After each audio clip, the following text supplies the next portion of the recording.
Welcome to the Bourbon Life Podcast, your source for all things bourbon. Join your hosts, Mark and Matt, as they drink and review bourbons, share news about upcoming events, interview the who's who in the bourbon world, and, most importantly, bring you along for the fun of living the bourbon life.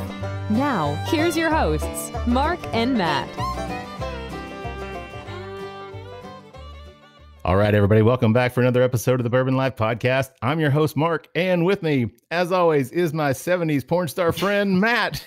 Matt, what's going on tonight? Oh, Mark, I feel like you should actually give some context behind that instead of just introducing me as 70s porn star friend here. But I think you're referencing my very, very terrible attempt at a mustache. No, I love it, man. And we joke about that all the time. You've talked about the fact, I can't grow facial hair. I just can't do it. I can't do it. And then you pop up today to get these samples and you're like, dude, you've got a mustache going on. This is hardly a prepubescent caterpillar on my face over here. And this is a terrible excuse and attempt at facial hair. One of the many things I'm really not great at would be growing facial hair. And in fact, earlier today, I've got my long hair and I had this, whatever I call it, on my face. And I kind of let the hair down and let it fall to the side and looked at myself in the mirror. And it's like, oh my gosh.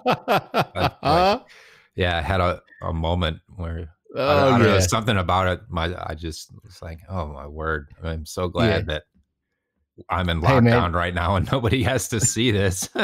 Well, we are recording. We are social distancing again, third week in a row. Matt and I are in different locations. So we're hanging out. I'm here at the Bourbon Life Studios. Matt is recording from home and our guest is far away as well this week. So we're all social distancing this week.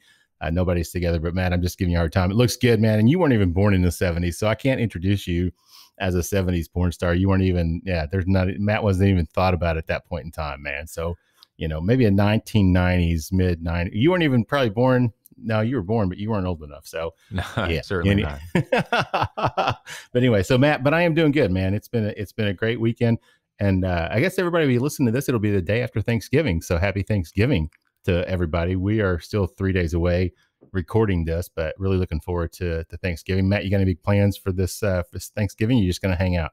Oh, Thanksgiving is actually might be my favorite holiday of the year. Having been a cook and worked in kitchens for a while, I'm no stranger to doing 16 to 20 turkeys a year in the restaurant setting. So, I'm looking forward. It's just going to be a small, just the girlfriend and I this year, but we're going to do it all right. And the best thing about Thanksgiving is leftovers. So I might just no doubt about that. Might be cooking for two on Thanksgiving night, but that's going to be like my next week right there.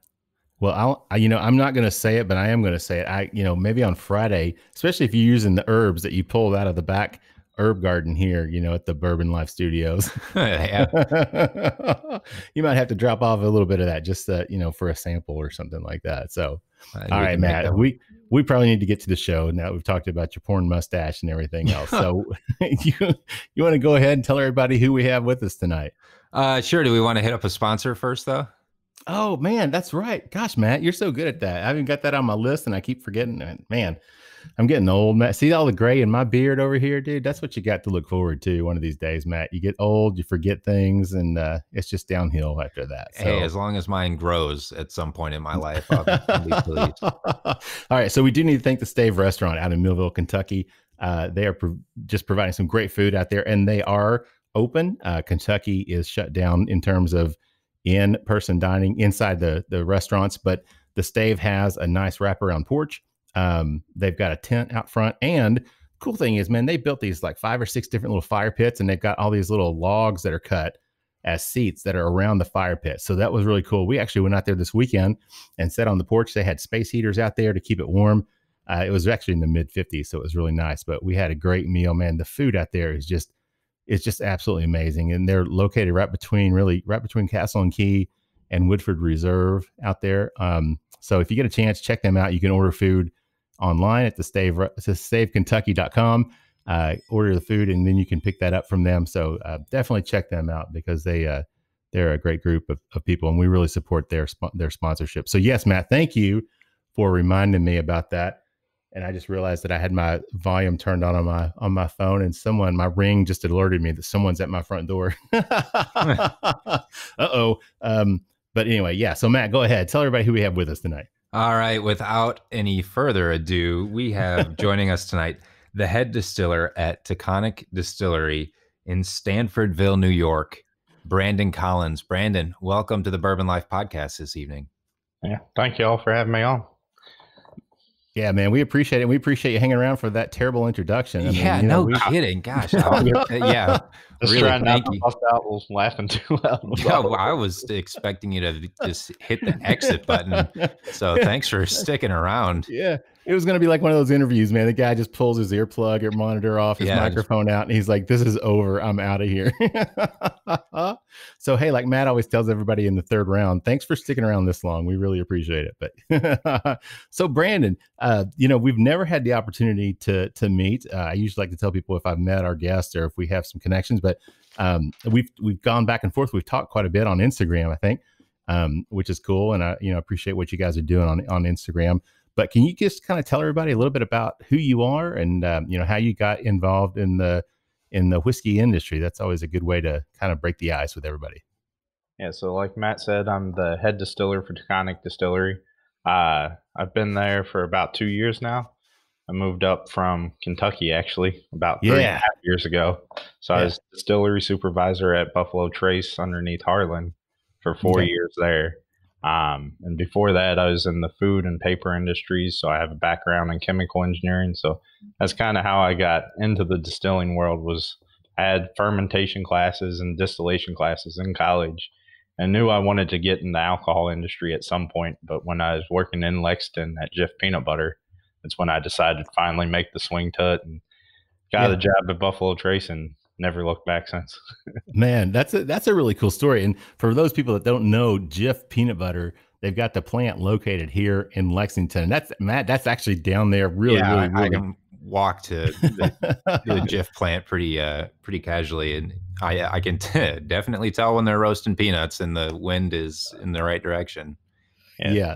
And that's a real treat. I mean, I've been in Lexington for over 30 years, and honestly, that to me is one of my favorite, one of my favorite smells is sometimes early in the morning when you walk out and you can get that whiff of, and I'm probably 5 or 6 miles away, and there's still times that I can still catch a whiff of roasted peanuts in the air. And it's like, oh man, that's just something about it. Just smells so good. So you started at Jif. Now you went to not just Ohio State, but the Ohio State University. Is that right? Yeah, I just like using Ohio State though. Good man. I don't know why everybody always uses the Ohio State on it. Oh yeah. Well, it's funny because I was checking out the website the other day, and I was reading about everybody that's involved with the organization, and I saw your notes, and it said Ohio State University. And I'm like, wait a second. It just says Ohio State University. What's up with that? It doesn't say the Ohio State University. But now, so you were a chemical engineer, is that right? Is chemical engineering? Yeah. So I graduated there with a Bachelor in Science, so chemical engineering, and then went into the paper mills. So I had a lot of different experience before I got into food and distilling. But it all started with like basically back in high school. I really loved my chemistry teacher that I had. So that's where I got into I knew I wanted to do chemistry, but then I liked physics and math, and all those three come together basically in chemical engineering. Man, you're just a twisted person. I can already tell, Brandon. I mean, a guy that loves math, science, and physics and chemistry all together. Probably my three absolute worst courses in high school right there. I mean, for some reason in my brain, like those three just click. Like English and reading, I was always terrible at, but chemistry, physics, math, like comes backhand to me. It's so easy. Like, I don't know. It just clicks right. So see, I'm with you. I'm with you, Brandon. Like you can't mispronounce numbers. You can't misinterpret numbers. I'm the same way. I prefer much prefer dealing with numbers and equations than words and letters. Man, sorry. So from from Ohio State University, which I'm a fan of. Matt's a Michigan guy, man. So you guys need to go at it here just a little bit. I'm hoping. I was, raised in Ann Arbor, but I got no dog in the fight. I didn't go there. We don't have any family members that went to University of Michigan. So I kind of abstain from that rivalry.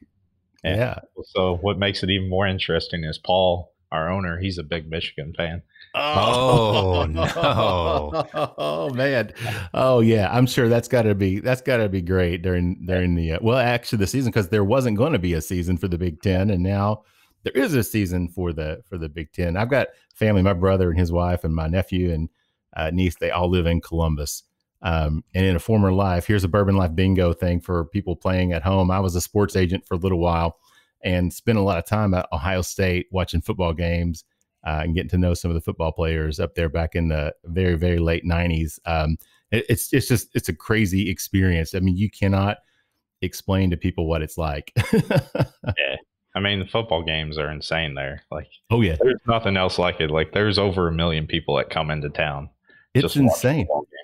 It's crazy. I mean, because you've got over 100,000 some people in the shoe watching the game, but the tailgating and the party and everything else that goes on, man, it's quite an experience. So you went from there. So you're originally from Ohio then? Is that right? Or yeah, I grew up in Southwest Ohio, in between Cincinnati and Dayton, and a small town called Carlisle, Ohio. Almost nobody knows where it is. Nobody famous from there yet, except you, right? We got one guy. I think he used to play tennis slightly semi-professionally a little bit, but I don't know how high up he got in the ranks or anything like that. Yeah. Oh, you know what I've done, Matt? I forgot. We do this all the time. Daggone it. I forgot to talk about what we're drinking. So, Brandon, let's kind of reverse this for a second and jump in. Can you tell everybody this first round, since this is your stuff? Why don't you tell everybody what we're drinking on this first round, if you would? Yeah. So we got our biggest seller that we sell. It's our straight bourbon. It's aged 4 years in 53-gallon barrels. It's a high rye bourbon, so it's 70% corn, 25% rye, 5% malted barley. And we use all independent stave barrels, so just like all the big Kentucky distilleries other than Brown-Forman. And then we also run a column with a pot doubler, just like most of the Kentucky distilleries as well. So. Nice. Yeah, very nice. So 70, was it 70, 25.5? Is that what you said? Yeah. Well, Matt, that ought to be right up your alley, man. Yeah. With the higher. Yeah, I was doing my research earlier and found the mash bill online and excited to see that. I do love a good high rye. Yeah. So what are you picking up on this one, Matt, in your glass over there? I see you work. If you can get it past the mustache, man. Yeah. My filtration system over here. Yeah, right. That's right. Is that non-chill filtered mustache or what, man? It depends on how cold it is outside. I got a lot of caramel and vanilla on the nose, some sweetness of honey, and I'm picking up rye, and I get the rye as a grain, which I really like. Just the smell of like fresh rye grain, and I get that like a really fresh rye grain smell on the nose of this as well. Yeah, I definitely pick up that sweetness that you talked about as well, Matt. I couldn't really classify what it was.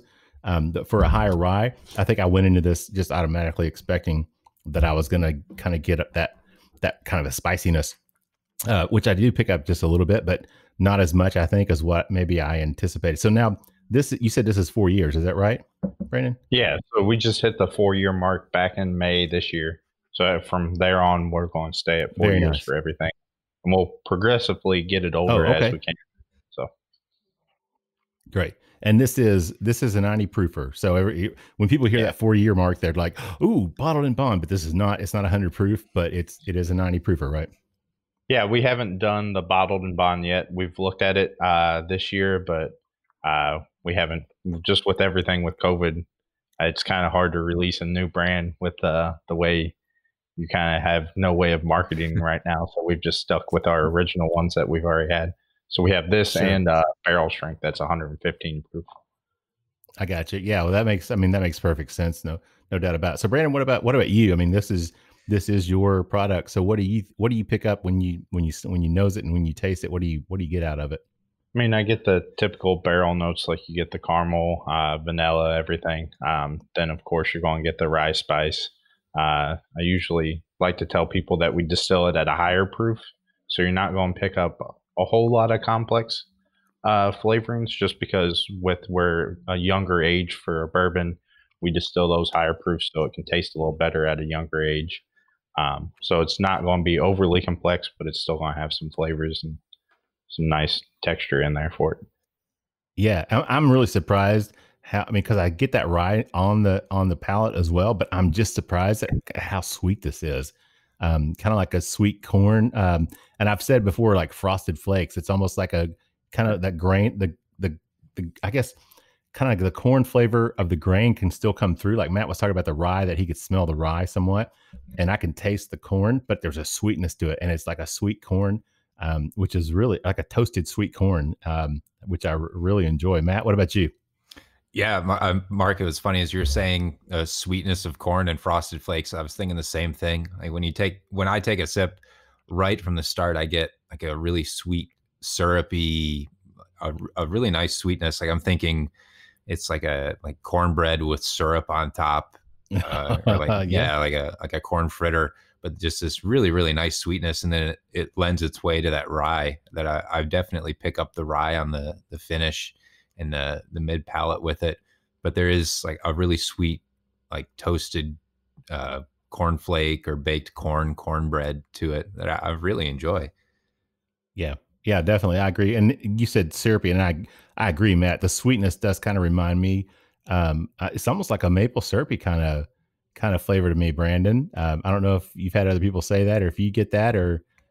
I mean, some people will notice that, but I think when we get to some of the later ones, you'll get. Spoiler alert! So Brandon, getting back to you and your experience. So you worked at Buffalo Trace for 4 years. Yeah. And you were distillery supervisor, is that right?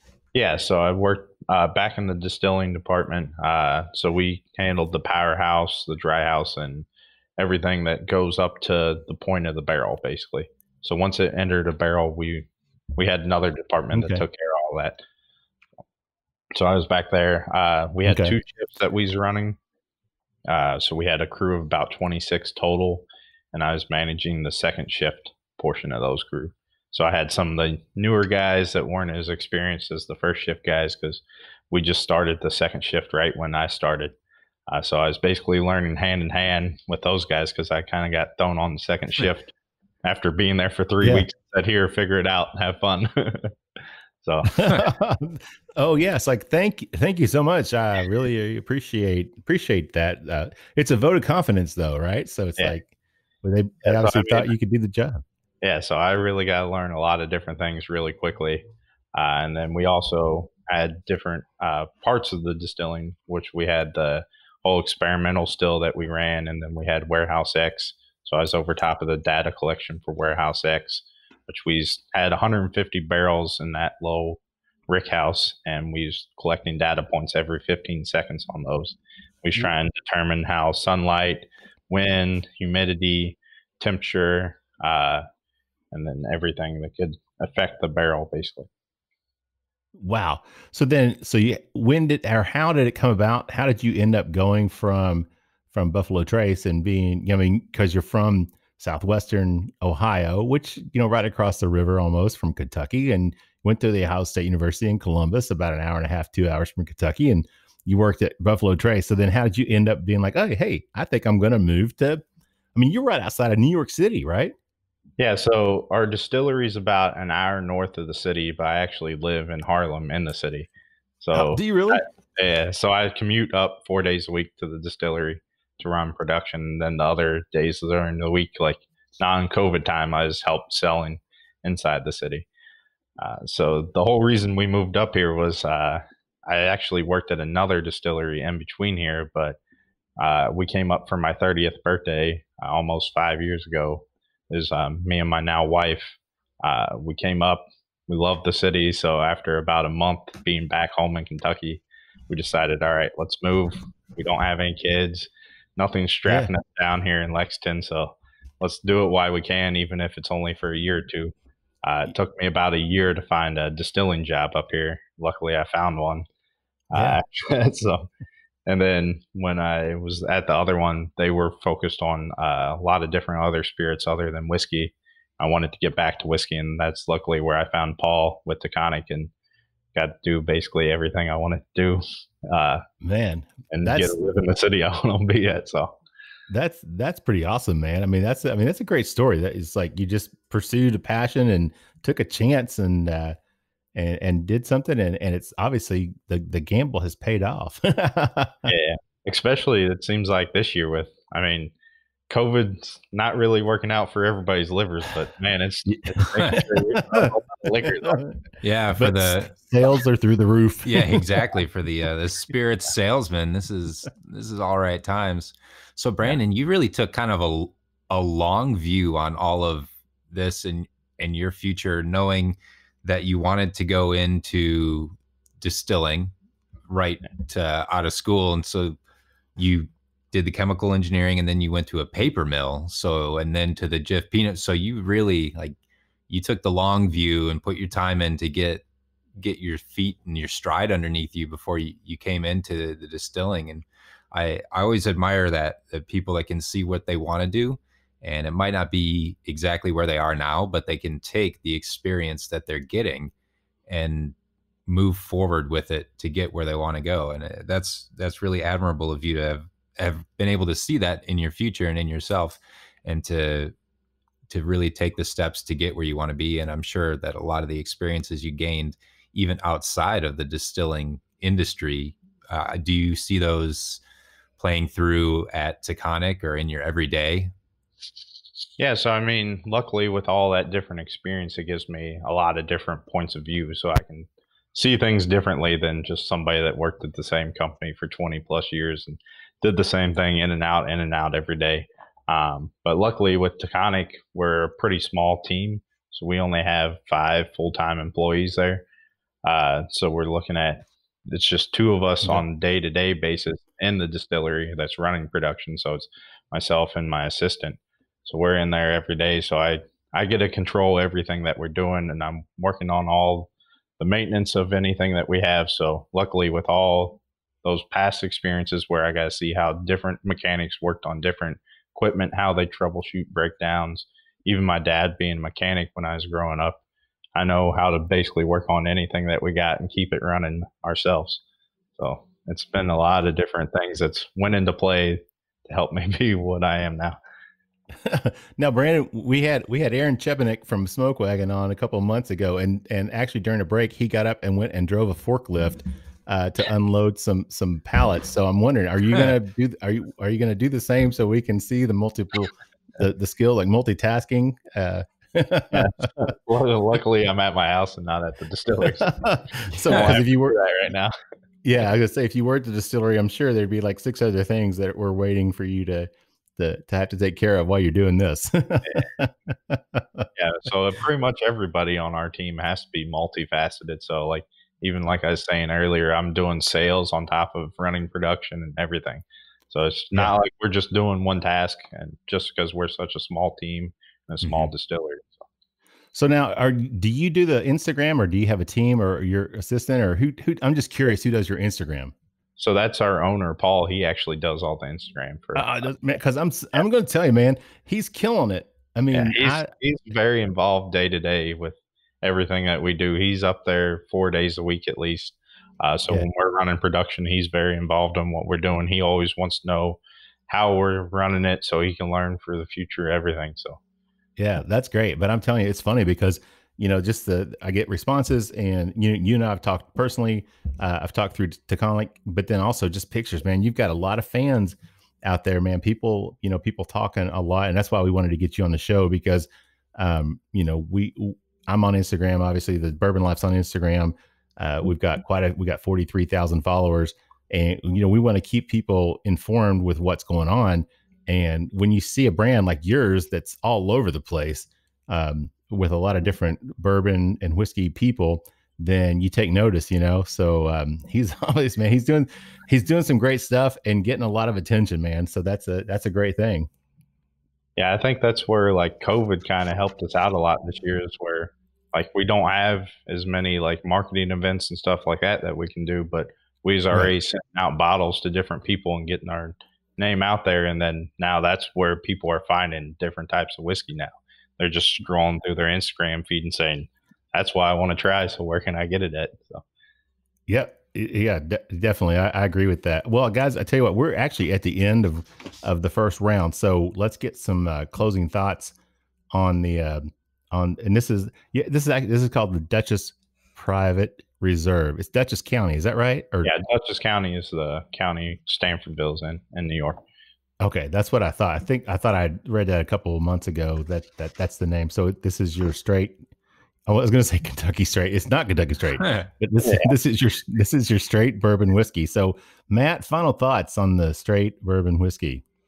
I'm really enjoying it. It's got such a sweet palate to it. It's really remarkable. But I also think it drinks a little warmer than 90 proof. I know some people, you, Mark, especially, like your bourbon a little bit hotter. And I think for 90 proof, this packs a little more punch. So on the palate, I think that high rye coming through there, it really leaves with a nice good heat. I'm really enjoying it. Yeah, I agree, Matt. It's funny because I may or may not have had just a little bit of a pregame with some single barrel strength from Four Roses before we started off tonight. So I thought, man, I probably shouldn't have done that at 112 or 115 proof and drop down to 90. But I agree with this. It doesn't drink hot, but it drinks higher than 90 proof. It's easy to drink though. Mm-hmm. And it is sweet. Like you said, I mean, I could see this, you know, we've talked about different periods during the year when you'd want to drink a bourbon, especially, and this one would be one that would be a summertime drinker. It would be extremely easy, especially if you wanted to drop an ice cube in there.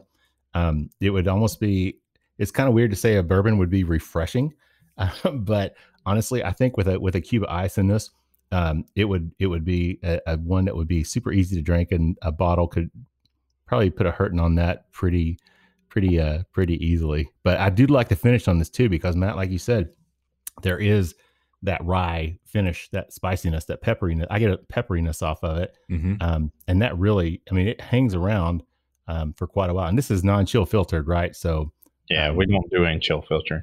Yeah, that's what I thought. So, well, Brandon, what about you? Final thoughts? I mean, it's your bourbon, obviously. So I have a feeling you probably really like it. Yeah, so I always like this one. Is like, it's a multifaceted one that you can use for different things. So I usually like to tell people drink this one neat or with ice cube. And then I tell them usually go to our higher strength for cocktails or something, because you're going to add some modifiers in there and you want to keep those flavors. But yeah, I really like how this is, especially for a 4-year bourbon. So it's trying to challenge what people think of bourbon outside of Kentucky. So yeah, and I could see this one. This, you know, we've talked about before. We've had guests on. A friend of ours on who wasn't a bourbon drinker, and we always talk about bourbons that might be a good bourbon as somewhat of a starting point. Now this one's got a little bit higher rye in it, but still at 90 proof, I think this might be a bourbon that I would introduce a friend with an ice cube and just say, you know, try this one. And I think this would be a nice introduction to the world of bourbon, just because of the sweetness that comes along with it. Yeah. Matt, what do you think? Yeah, I could see this with an ice cube in it, like really mellowing out and changing quite a bit. And I'm thinking like the sweetness I get, especially right when I first taste it, reminds me a lot of like the first sip of a mint julep, and the sweetness that comes through from the simple syrup. I think this you could make a pretty killer julep with this and not really need that much simple syrup in there. So I think it's got such a really nice natural sweetness to it.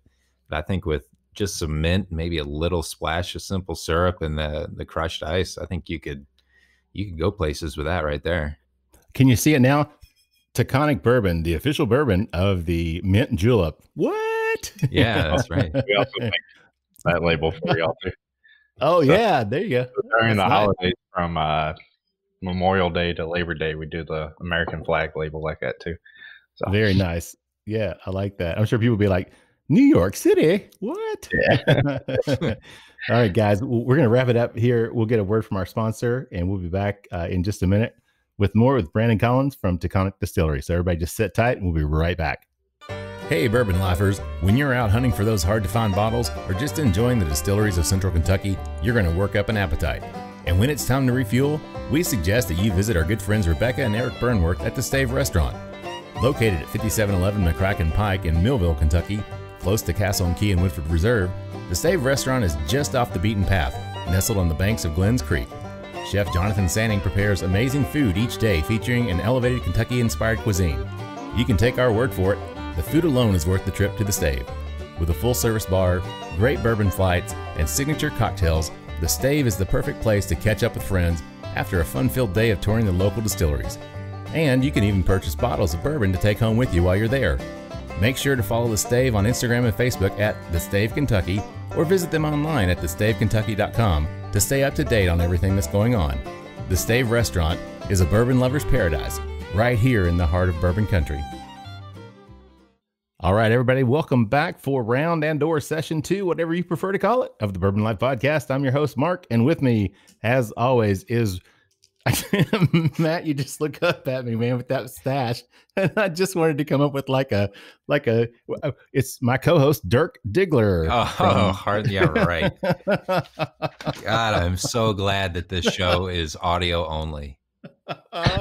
Matt, I love it, dude. I love it. I've known you for a year and a half, 2 years almost. And I don't think I've ever seen you with a stash before, dude. It's because it's taken me about a year and a half, 2 years to get to this point. So you can just tell everybody it's No Shave November. Is that right? Is that what it is? Yeah, it's something. No Shave November. I'm also right now in quarantine. I came into contact with somebody that tested positive. So I've spent the better part of this month of November 2020 in quarantine. I am negative for COVID-19 and have continued to test negative throughout my entire time in quarantine and lockdown, but I am still not released to the wild yet. So this has been my quarantine mustache as well. So it has sentimental value to you now, man. So yeah, exactly how I want to look back on this month is with this mustache. Anyway, moving forward, enough about this. We've got a guest who's far more interesting than Mark and myself, and especially my mustache. The head distiller from Taconic Distillery in New York, Brandon Collins, is back for session number 2. Brandon, welcome back. Thanks again for not leaving. Yeah, not seeing your way out here while Mark and I act like a bunch of fools. Yeah, it's always a good time to have a good laugh every once in a while, though. So. It is, man, especially during these times, right? I mean, we gotta laugh because it's the level of uncertainty and everything that's going on. You got to have a good time, and that's what bourbon and rye. I mean, that's what it's all about. Just sitting around with friends and having a few pours and just enjoying some good conversation and good stories, right? So yeah. I mean, if it wasn't for stories and friends, bourbon wouldn't have much of a following at all right now. Yeah, that is spoken probably truer than true there. I can't think of too many nights sitting around with a bottle of bourbon where there wasn't at least one great story to be had. Oh yeah. Yeah. Or sitting around at a bourbon release, at 2:00 in the morning with a bunch of strangers and popping out a bottle or two and sharing bottles with people you don't even know and developing some instant friends off of that. Yeah, so and I miss those days. Hopefully one of these days we'll get back to where we can do those those bourbon releases and those little campouts and stuff again. So, all right, Brandon. So we're moving on this round to another pour. So you want to tell everybody what we didn't wait till 11 minutes in this time, so we did pretty good. So you tell everybody what we have on this round. Yeah. So this one is our Founder's Rye. It's our 90 proof rye. It's 95% rye, 5% malted barley on the mash bill. It's also aged 4 years in all 53 gallon barrels. So same setup, same process as everything. It's just difference in mash bill from the bourbon that we tried in the first second. Gotcha. I gotcha. So 95.5.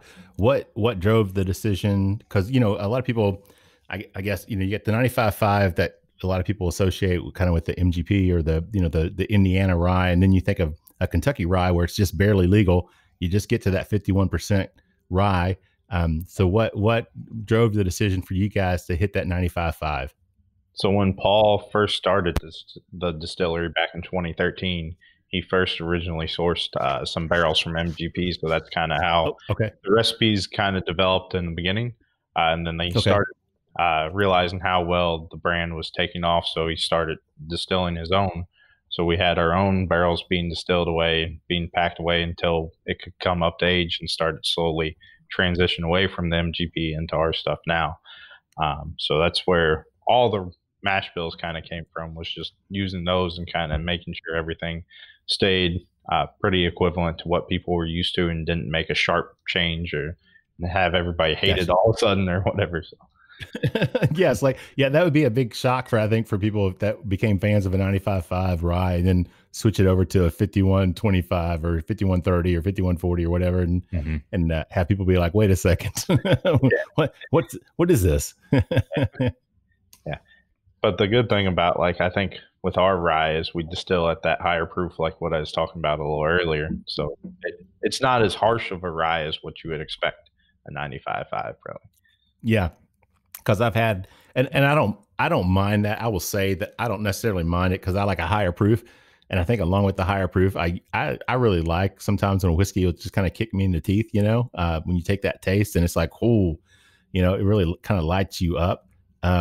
But yeah, this one for me, 95.5, it's not, and it's 90 proof, right? This one's 90 proof as well. Is right. Okay. So this one's not going to do that. I mean, it's not going to blow your head off. I mean, which is good because, you know, a lot of times you just don't want a whiskey. Like I said, sometimes I do like that, but most of the time I just want a whiskey that I'm going to be able to sip on and enjoy and not have to struggle to drink. Right. So Matt, what are you getting on this one? I see you're nosing it. Oh, look at you, man. You got a fancy glass. That's not even official Bourbon Life Glencairn there you're drinking now right now. I'm saving that one for the last round, the final section. So you got some fancier glass. Matt's got he grew the mustache and now he's drinking out of fancy glasses. I don't know what's going on. You don't even recognize me anymore. Who are you, man? Who are you, Matt? So what are you picking up on that? The nose has got a really nice, again, going back to that rye graininess, the actual grain of rye that I really enjoy. And it's got like a smell of nice, fresh baked bread. I'm getting a little bit of graham cracker, kind of like some lemon balm or thyme. Like there's something herbal in the nose that I'm picking up as well. Yeah. The herbalness I definitely pick. It's not a mint. I don't get a mint because sometimes on those 95.5s, you know, I'll get mint and that's about all that I get. But there is a herbaceousness or herbalness, whatever, to this one. So Brandon, what about you? You're shaking your head over there like maybe I said the word right or maybe I said it wrong. But what are you getting on this? I mean, I get all those same notes. I usually pick up some like baking spice with it, so it's some more of that cinnamon, like cardamom flavors with it. Gotcha. Yeah. So you said earlier, just a few minutes ago, actually. So Paul was making this. You guys were sourcing from MGP, at least for the rye. Did you guys source bourbon from them as well when you started, or? Yeah. So everything was sourced. So it originally was Paul has 115 acres where our distillery is. He has like this little barn right behind his house, and everything started in about a 15 by 15 barn. And they were bringing in barrels, bottling all up. No heaters, nothing. So it was kind of pretty primitive. And then after about 2 years of doing that, he realized how much the brand was taking off. We had the whole distillery built out. And so it's been growing up ever since. And every year it seems like we just keep niching away a little more and a little more and keep growing a little more and a little more every year. So. That's awesome. Yeah. So tell us a little bit, because usually in the second round, we like to get a little more information about the distillery. And like I said, I follow you guys on Instagram, so I see stuff and I see a lot of people posting about Taconic. But can you just kind of tell everybody a little bit about the distillery itself, the history, how it got started, a little bit about the owner and how he got into it and what's going on with that? Yeah. So Paul, our owner, he had a background in Wall Street kind of. So he did bought and sold deprived businesses. So he would buy a business that wasn't financially doing very well, would instill some different good practices and flip the business basically. And so he kept doing that for, I think, about 20 years. And then so we would call him, we would call him a white knight then, right? He comes in and saves the company and turns it around. And so yeah, kind of like a lot of investment capital stuff is what he was doing. yeah, sure. And then he kind of semi-retired and had the property up in Stanfordville where we're at right now, and decided he wanted to do something with the business and decided to do a distillery. So that's kind of how he got started. And then, like I said, he was just wanted to do it in that little barn and see if it would take off or not. And it actually did take off. So that's when we built our facility that we have now, which is about a 70,000 square foot site, which we have a 12-inch Vendome column still with a pot doubler. We're doing about 4 barrels of whiskey a day, and we run 4 days a week. So we can store about 400 barrels on site in that building. And then we also have a tasting room. So in New York, since we're a farm distillery, which means we have to use at least 75% New York grain, we can do a tasting room, which we can sell cocktails or do tastings of our products on site without having to actually have a bar license. So it's all underneath that same license. Very nice. You know, we've talked with a guy, Johnny Jeffrey, who is with Bentley Heritage out in Nevada, and they are actually called Bentley Heritage Estate Distillery. So Nevada, I think, has some special laws with regard to, you know, distilleries that actually source their grains locally and things like that. So is that something, I mean, does New York have anything similar to that, or are you guys kind of under that, or is it? Yeah, so I think almost all the distilleries in New York are basically farm distilleries, just because it's a lot easier and a lot cheaper to gain the license than it is a typical license that you would be getting for A1 or a distillery. So because, and then also, like I said, where we can have that tasting room, it helps give us an extra avenue of revenue than what we would have as like a Kentucky distillery or somebody else would. Now, so do you guys have a restaurant or anything like that on site, or is it just tasting room? Or we don't have a restaurant, but you could have a on-site restaurant with that same license. It's just right now we have to serve food with any tastings just because that's the mandate with COVID right now. So we've always offered food. But now we're required to sell food with it. I gotcha. So he just decided, he's like, hey, I've been on Wall Street. I've been successful. I've done well. I'm ready to retire. I'm just going to go upstate a little bit, or at least an hour outside of New York City. And I'm just going to, you know what the hell? I'm just going to buy some barrels and just make a distillery. I'm just going to do it. I mean, that's kind of crazy. Yeah. It seems like everything that Paul does, there's like nothing stopping him. Like, I mean, even when we first were started and he had extra MGP barrels and didn't have anything to do with it, he ended up selling them back to MGP for a profit. No, did he really? Yeah. The MGP had somebody else want those barrels. All right, Brandon. So at this point, you had the barrels, but anything, I mean, do you guys have any of those barrels left now from MGP, or is it just all your stuff? No. So we've been on our own stuff for about 3 years now. And like we're saying, it's all aged at least 4 years, and we're going to progressively get older and older as we have more stock put away. So we're distilling about 6 to 7 times more than what we're dumping. So we're just kind of progressing older and older with our barrel age as we can go. So that's great, man. So you guys have warehousing there on site on the farm. I'm assuming, is that where all your rick house is? I mean, you're storing the barrels there, correct? Yeah, so we have a couple different ways we age barrels right now. So we have the 400 barrels on the side of the distillery. So it kind of looks like a small miniature like show warehouse. Then we have about 800 barrels in shipping containers. So we use those because they get a little more heat to them and actually helps age it a little quicker over time. And we have Paul's old barn that he was using as the distillery is now a rick house because we ran out of space there for a little bit. So we have about 150 barrels in his barn. And then we built a new rick house about a year ago that'll house 2,200 barrels, and we got about 500 in there right now. Nice. Yeah, that's great. So, I mean, for a craft distillery, you guys are really, I mean, you're growing obviously and making lots of stuff now. Yeah, we're really like to make sure we're actually putting out decent product with a decent age. So we know it's going to take time and a lot of barrels. So that's what we're backing into. So when you're putting this together, I mean, you started with the rye. You talked about Paul was sourcing that originally from NGP, so you stuck with that 95.5. Were you still kind of you're going for that taste profile, you think, or is it something over time you're looking maybe to develop whatever you want it to be, or however you want it to taste, or how are you approaching that at this point? So when I came in, I just wanted to keep everything as similar as possible, and then just basically improve on inefficiencies or a little bit on flavor profiles as we could. So when I came in, basically we started making production levels just like a Kentucky distillery. So I was looking at proof gallon per bushel and making sure we're getting the same amount of yield out of those grains that we should be, not wasting any grain. So that's where I was concentrating all my efforts in, and making sure we still kept with that same flavor and everything that everybody was already used to. Yeah, I mean that makes sense. And this is going back to the flavor profile, Matt. We talked about nosing it and stuff. What else are you getting on the taste on this one?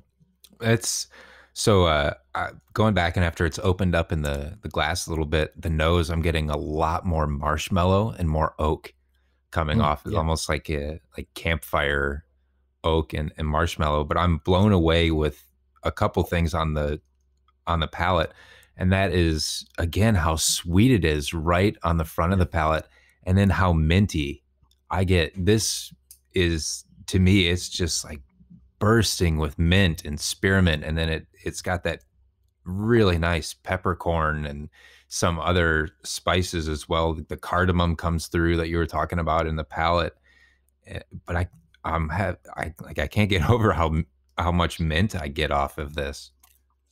See, that's funny, Matt, because I get the sweetness, like you said, which is for a 90. When you say 95.5 rye, you just instantly think it's going to knock your socks off with spice. It's going to be overpowering, and this is not. I mean, this is so approachable, 90 proof. It's just the sweetness of it is amazing to me. I don't get that mintiness. I get more of almost like a black tea, kind of like a herbalness of a black tea.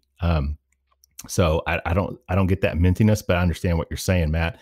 And the finish though comes back, like the sweetness kind of dissipates, but that rye spice, then it really starts to come back, and I can feel my tongue starting to heat back up. And that's a really cool experience. I really enjoy that, Brandon. So very, very nice. Yeah. So I mean, going back to you, Brandon, with regard to the taste on this, the palate and the finish, what about you? I mean, what are your notes on that one? What do you think? Yeah. So like what you guys were saying, what I've noticed as we're getting older barrels now, I've noticed some more that rye spice is starting to wilt away a little bit, and some of that sweetness has come into it. So I think after it gets to a certain point with rye, like it starts to blend more towards a bourbon profile more than a rye spice that everybody's been used to the last 5-6 years, just because everybody had young rye. Right now we're getting into more mature, older ryes, and so you're getting some more of that greenness coming off the rye and more into the bourbon notes that you're used to. So long term, we talked about the bourbon, talking about age and things, let them go beyond the 4-year. So the same thing, you think, with the rye? Are you going to keep letting it go and see what you come up with, you think? Yeah. I mean, we're just going to keep putting out our oldest barrels as we can. So we're just going to keep pushing it older and older as possible. And luckily right now, our rye is not selling as fast as the bourbon. So the rye will probably get progressively older quicker than the bourbon will, but we'll see as it goes down the line. Well, and that's a sad thing. I mean, but for people like us now that obviously know what this tastes like, it's a good thing, because anytime we can find Taconic rye, that's right. We'll make sure to pick it up. So we've got it. So speaking of picking things up, and we usually talk about this more towards the end, but kind of a good place, I guess, to mention it. You guys, I mean, what's your distribution right now with regard to where people can find you guys and stuff? So we're in 16 states. So it's mainly up and down the East Coast. And then the states that's not on the coast, we're in Kentucky, Tennessee, Texas, Oregon, and California. Okay. All right. So you guys got a pretty decent distribution at this point. Are you guys continuing to expand on that, or are you just going to kind of wait to see how production goes, or what's the thought process? Yeah, so we're picking and choosing where we're expanding to. So we want to make sure we're expanding into states that we think that have a good whiskey following, because it just doesn't make sense for us being a small company to go in some of these states and maybe sell a case a year, Right. especially where we can't go out and service those markets. So that's why we kind of stay up and down the East Coast, because that's where we can service and make sure we're getting the word out to people. But luckily we had RNDC kind of reach out to us for Kentucky. And that's where we got into it this year. And we didn't think that was going to happen with all COVID going on and everything. And it just Right. got picked up in May this year. So right when we hit that 4-year mark, it's when they picked us up and brought us in. Yeah, very, very nice, man. So that's great news, because a lot of our listeners are here in Kentucky. Obviously, I mean, that's where we are, and I don't want to say it's the bourbon capital of the world, but it's kind of the bourbon capital of the world. So, if you look at our Instagram followers, we got 43,000 Instagram followers, and about 5% of those are here in Kentucky. So a big, pretty big chunk of those people are here. But that's good. I'm glad to know, because people always want to ask us, where they can get the products that we're talking about on the podcast. So it's good to know that you guys are distributed pretty widely, and people can pick you guys up at different locations. So yeah, that's very good. So now going back to your grains, we talked about that.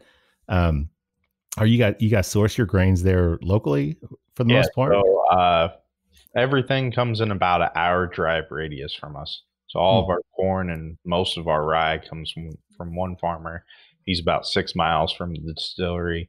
Then I got another farmer. He does all the malted barley, and then some more of the rye for us as well. Wow. So everything is there within distance of you guys. So you're not going like upper Midwest, northern states, or out, overseas or anything to grab any grains or anything. No. Yeah. So I'm working pretty much on a weekly basis with both of those farmers to kind of let them know what our production needs are. And they're growing those grains based off my production needs that I tell them, and usually the spring for everything. So yeah, no, I mean, that's great. So it's kind of a funny question, but it's working at Buffalo Trace. I mean, I'm sure you probably learned a lot of things and maybe even developed some connections. Has that been able to help you with what you're doing now? I mean, has it opened some doors for you, or? I mean, having the name Buffalo Trace attached to me has definitely, I think, opened doors on some things. It really wasn't connections that I had built when I was there, but just because the respect that everybody has for their liquid, I think has also helped people come to our distillery and understand that we're not just clowning around like some craft distilleries or something like that, and just throwing out some random stuff and having fun with it over here. We're pretty serious in what we're doing, and we're trying to make sure we're putting out a quality product every day. Yeah. Well, I mean, that's great. And honestly, it's quality product. I'm really enjoying, I've enjoyed the straight bourbon, and now you have the bourbon and the rye in barrel strength too. Is that correct? Yeah, so we do barrel strengths on all of our line that we sent you today. So we do the bourbon, the rye, and then also the maple bourbon, all at 90 and then 115.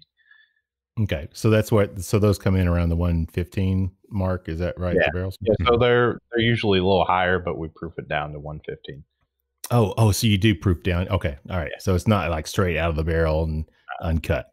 I got you. But still, we do some barrel picks that will be uncut. And right now we're 125, 126 proof. Oh yeah.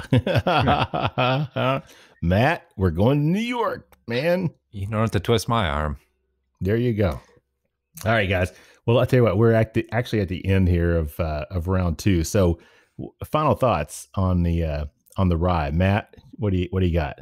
I'm loving it. It reminds me a lot of the Pinhook that we tried much earlier on this year, where I got just this overwhelming sense of herbs and just the mintiness and the spearmint and then the peppercorns that it gives way to, and just how sweet both of these, the Dutchess and the Founders Straight Rye, have been right on the palate.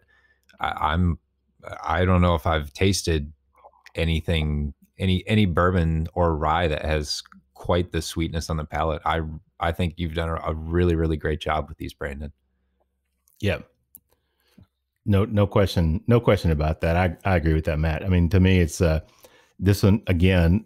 If I was gonna, because I see posts online, people will say, "Yeah, I love bourbon. I'm just not that big of a rye fan." But this is a rye that I really think would be something that someone that is wanting to learn more about the rye area. Even if you say it's a 95 rye, I mean, because you don't want to freak people out, but this one would not. This would be a nice bourbon or a nice rye where people could get some exposure to the rye whiskey. And I think if they're bourbon drinkers, they would definitely enjoy this. There's no question about it. Agreed. Yeah. All right. Well, guys, I tell you what, let's finish out this session, and we'll get a word from our sponsor, and we'll be right back with more with Brandon Collins from Taconic Distillery in just a second. So everybody just sit tight, and we'll be right back. Hey, Bourbon Lifers, I know this is the point in the show where we usually hear a word from a sponsor, but instead this week, Matt and I just wanted to take a moment to say thank you. Thank you for all of your support through the first season of the Bourbon Life Podcast. You all have made this journey absolutely amazing for us. We've had so much fun bringing you great guests and reviews each week, and we hope you've enjoyed it as much as we have. And as we look forward to next season, we're making some big plans, and we can't wait to share those with you soon. And as always, if you have any questions for us, please feel free to connect with us on Instagram, join our private Facebook group, The Bourbon Lifers, or just shoot us an email at thebourbonlife@gmail.com. We love hearing from you guys, and we humbly appreciate all of your support this year. As my good friend and co-host Matt always says, thank you from the bottom of our hearts. And may your glasses always be full, and may you keep on living the bourbon life. All right, everybody, welcome back for the third and final segment round of the Bourbon Life Podcast. I'm your host, Mark, and with me, as always, is the incomparable 1970s Dirk Diggler porn star, Matt, with his mustache. Matt, what's going on? Hey, not much, Mark. I am... I think after all we've been talking about this mustache tonight, I'm excited to get it off my face here before too long. No, sir. You have no idea. I'm so thrilled that it's going to be here for next week's episode as well. So I cannot wait. And the more bourbon and rye that I drink, Matt, just the better this gets. I don't know what it is about it, but yeah, the more Brandon's shaking his head. He's like, yeah. Brandon's agreeing. To clue the listeners in, if I had a milk mustache, it would be more than what I've got going on my face right now. So it's like that just gives some context into how pathetic my attempt is at facial hair here. But anyway, enough about that. Enough about this. You've made it this far. Please stick around. Sorry, we've dragged you through everything, but stick around because we have got an exciting conclusion with Brandon Collins from Taconic Distillery. He's the head distiller, and he's got something different and unique for us for this third round. Brandon, before we forget to go there, what have you got poured up?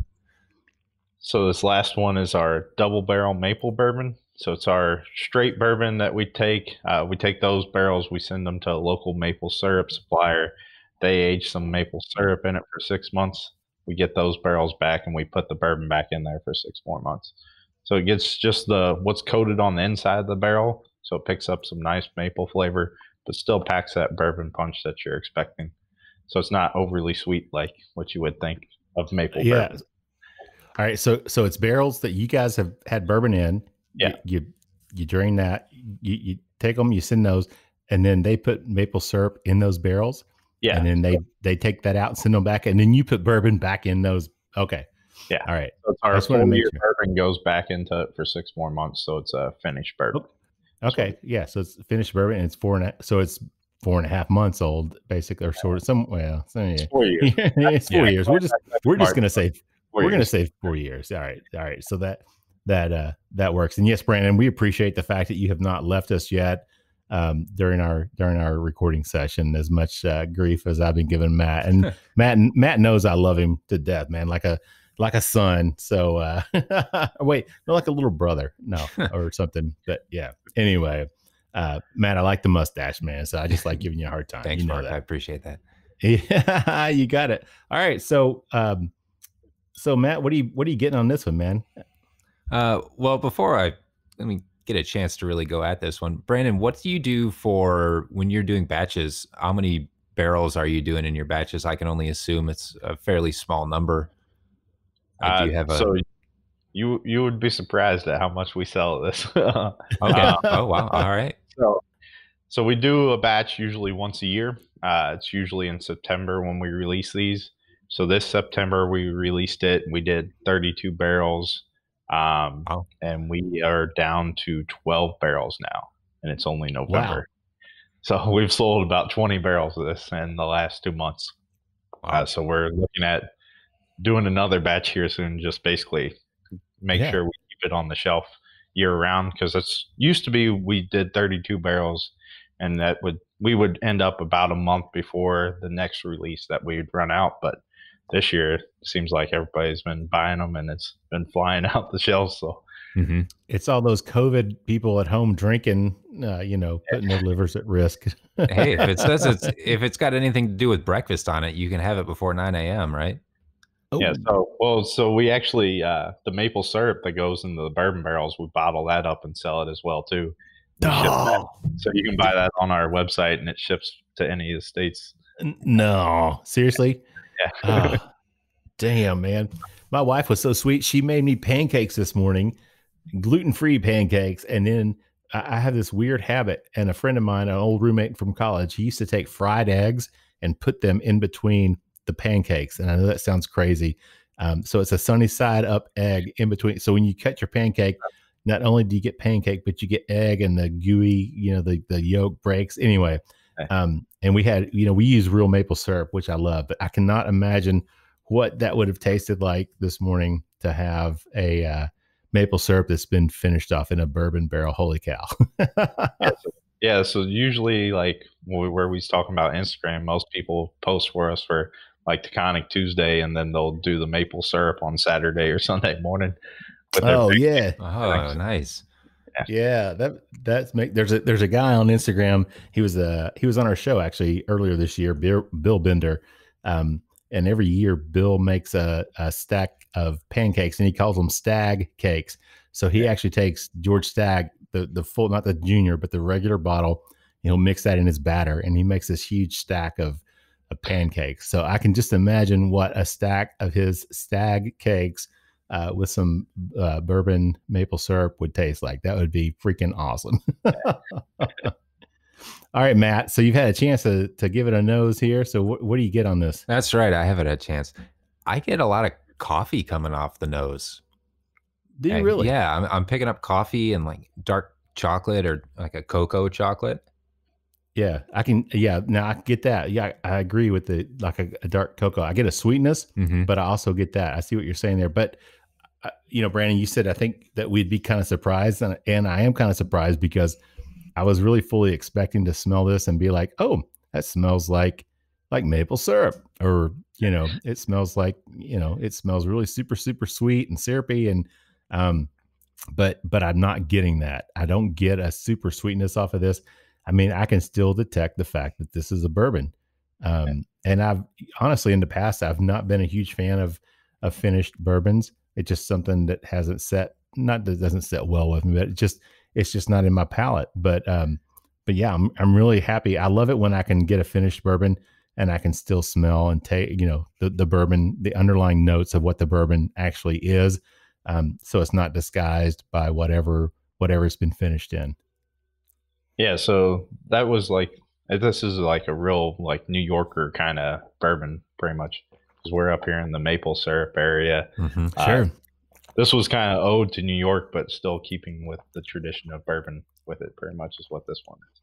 Yeah, so there's no doubt about it. This is bourbon. It does not. I'm not smelling maple syrup. It doesn't smell like an IHOP. It doesn't.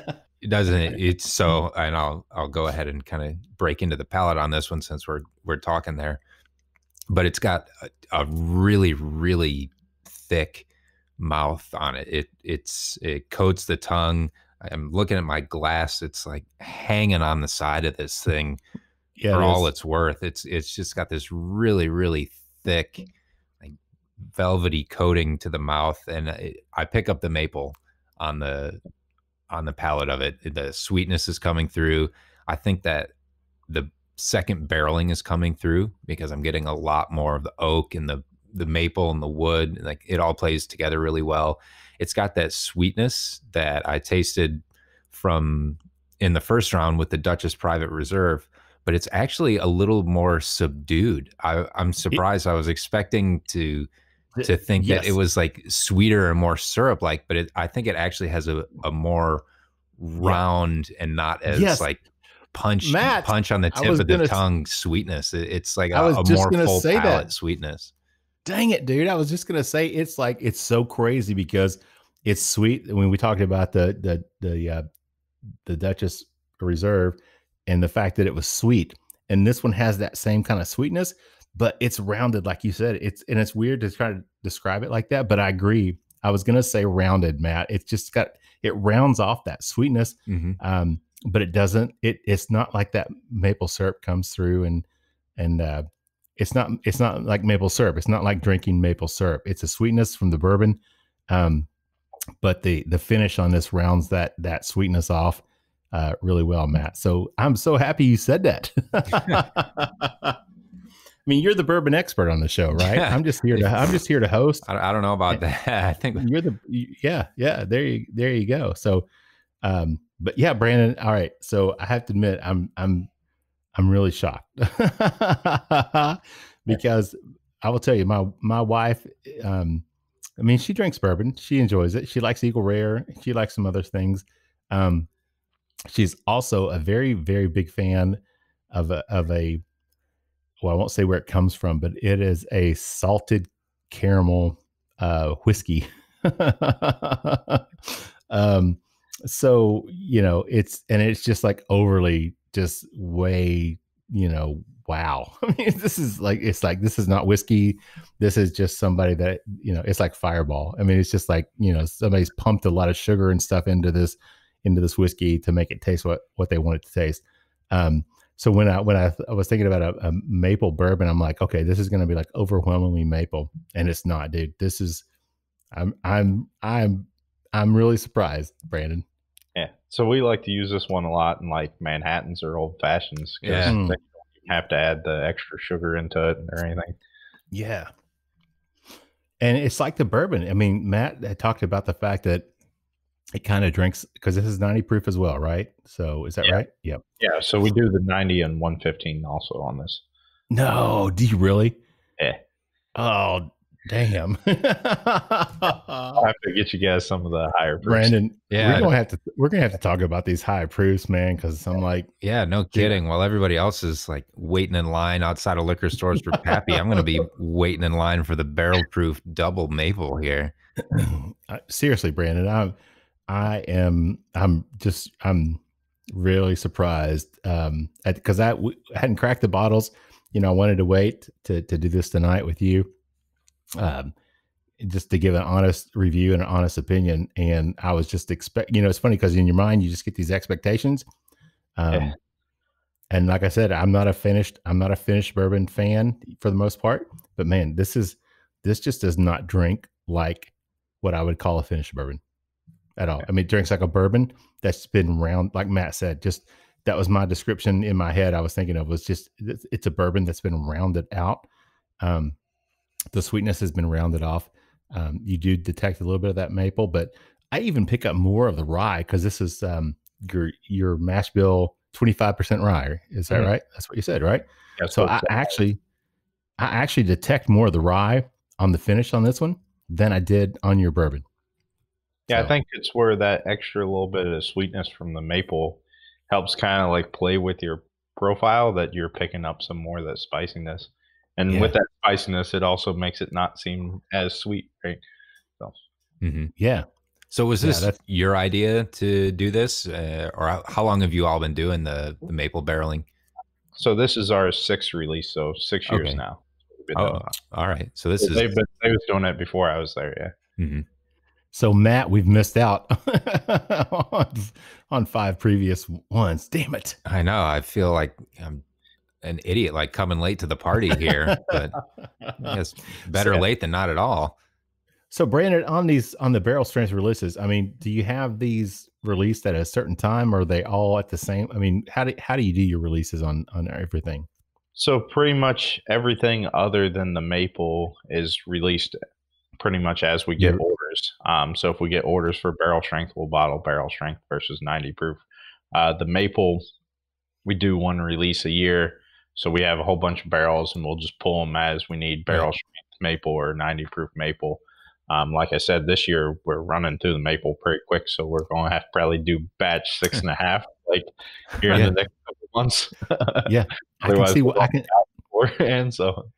I can understand why. I mean, honestly, I can see why. So, I mean, obviously, Brandon, we don't have that barrel strength double barrel maple. So, in your mind, what's the difference between between that and the 90 proofer? What's the biggest difference, or what are the differences that you pick up? So, I mean, some people think the barrel strength has a little bit more sweetness to it because you're not cutting it down with any extra water. So you're getting more of that maple flavor up front. Okay. But you're also bringing that higher proof. So you're bringing a lot of more of that high proof flavor into it. So that one I really love just to use it in cocktails pretty much all the time. I just use that with any of my other additives and don't even use sugar, simple syrup, anything. Yeah, I can just pick. Here's Brandon walking through the warehouse with a drill and just like, oh look, and just drills in, and there's a bottle for the weekend, and oh, there's another bottle for the weekend. Yeah, I can. Yeah, that's a great life to be living there, Brandon. Yeah. Oh, and so speaking of walking through the rick house with a drill, you all do a single barrel program. I know Mark and I were part of a single barrel experience that involved me like running through a rick house, just drilling every barrel in sight. Oh, I wish I had a video of that, Matt. But anyway, this is a good segue for you to tell us a little bit about what you all are doing with your single barrel program. Yeah, so we've done it for a few years now, but it's kind of really taken off back in March. So kind of when COVID hit, like that's when our single barrel program kind of really took off. We've probably done, I think, 20 barrels this year so far.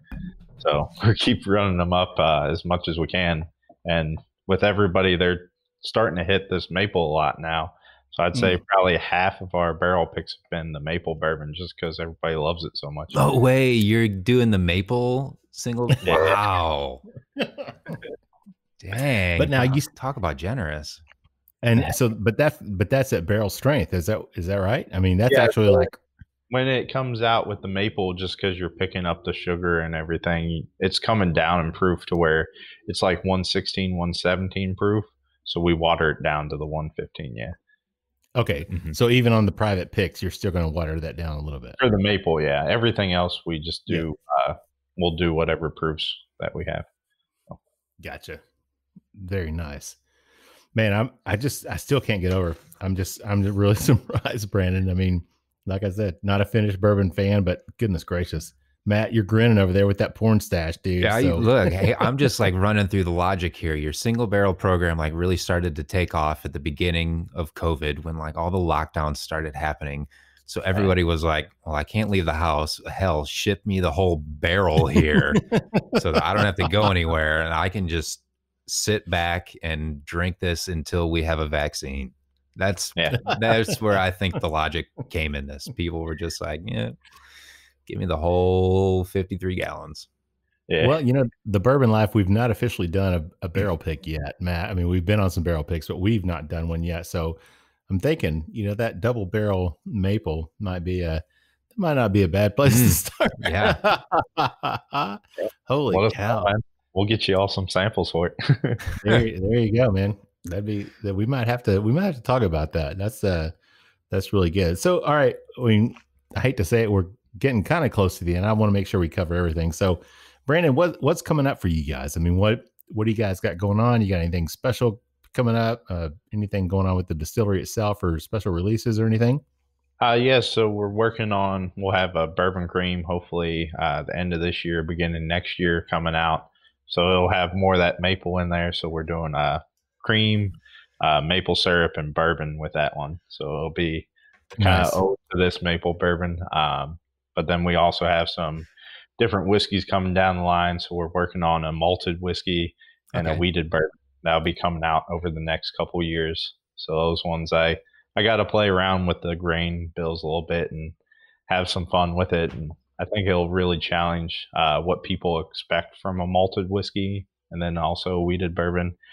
But yeah, we're doing a lot of different things. We got like a stout finish bourbon coming in next year that we've worked with a lot of breweries. So we give them the barrels, they age stouts in them. And luckily we have some of the best breweries in the country up here. So and I've got to work with those guys and we're getting those barrels back. So we're having some fun with some of that stuff too. Yeah. I mean, that's got to be great. So I was going to ask you too, with regard to, you've been here, you lived in Lexington for a while, you said, and you obviously you worked at Buffalo Trace and now you're up in New York. So what's like some of the biggest differences of being a distiller and working for a distillery in Kentucky, which is the heart of bourbon country or the heart of bourbon distilling, versus working in New York and distilling an hour outside of New York City? Yeah. I mean, so the biggest one is like where I was coming from, Buffalo Trace, almost everybody knows our products. Everybody loved them. It's like we didn't have to do anything to sell it. Like you just showed up, you poured a bottle and people were going to drink it, right? Going into craft and being in New York also, it's a battle every day. So it's not even just a battle to have people try it, but it's a battle every day with our distributors. So we have to battle with them almost constantly just to get our sales up, like do everything we can to like boost it up. So those are the two main differences. And then also like where we say in Kentucky versus New York, in Lexington, I feel like we were just kind of repeating everything we did. Like me and my wife, we like after about 3 months, you stop and you just repeat all the restaurants back again or all the places you go to. Right. The big thing in New York is you could go to a different restaurant, different place every day and not do it in 10 years. And then by then there's going to be a whole different set of restaurants and places to do. So it's just like, it's a constant change versus kind of the repetitive nature that we had. So those are the two big differences in life-wise outside of the distillery. So when you were a kid growing up in Southwest Ohio, did you ever think, you know what, man, someday I'm going to be making whiskey and living in Harlem? No, I mean, I grew up in a town with about 5,000 people in it, and we had one traffic light. And now I live in a city over 8 million and dude, multiple traffic lights. Yeah, and then some. That's right. That's crazy. All right. So with regard to where everybody can find you, we talked about your distribution. So you're in 16 states. Social media, people can find you guys online, obviously. Yeah, so you can find us on our website at taconicdistillery.com, on Instagram at taconic_distillery. If you have any questions on like distribution, we also have some like retailers that'll ship out of states. We have all that on our website. Oh, okay, great. So even if they can't find it necessarily in a store where they are, they could get on your website and maybe you guys, if you have distribution to that state. Yeah, and if they have any issues, they can always reach out to our Instagram or even myself at the Alchemist 86, or even email our website. We'll make sure we'll find a way. Wait a second, Brandon. Are you sure you want to put that? Are you really sure you want to tell people that? Yeah, I mean, like, where can I get that barrel strength? I want that barrel strength maple bourbon. Damn it, where can I get that? Come on, Brandon. Yeah, so it's a battle for us. So man, we gotta make sure we do anything possible that we can get it out there, especially to have people try it. Man.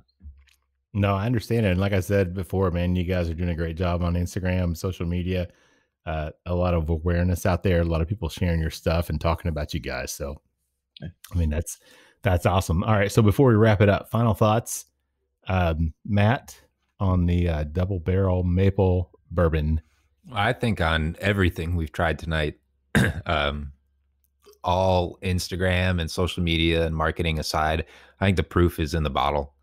You all have knocked it absolutely out of the park with everything we've tried.